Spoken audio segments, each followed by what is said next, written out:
आन्दोलनमा तोडफोड भएका सार्वजनिक स्थान, तोडफोड भएका गाडी लगायत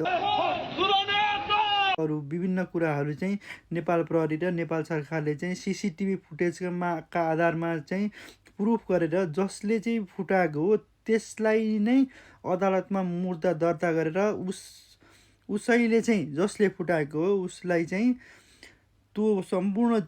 क्षतिपूर्ति चाहिँ उसको सम्पत्ति बेचेर हुन्छ या उसलाई चाहिँ के गरेर हुन्छ उसलाई चाहिँ तिराउने व्यवस्था के लागू नगरेसम्म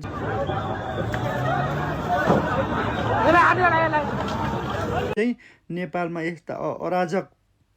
मान्छेहरूको चाहिँ उत्पादन बढी नै रहन्छ। यसमा चाहिँ नेपाल सरकारले लगाम लाउन पर्ने जरुरत छ र नेपाल सरकारले यो नियम चाहिँ चाँडोभन्दा चाँडो लागू गरेर चाहिँ नेपालमा यस्ता अराजक गतिविधि गर्ने मान्छेहरूलाई चाहिँ कन्ट्रोलमा नल्याएसम्म चाहिँ नेपालले चाहिँ कहिले गति लाग्दैन।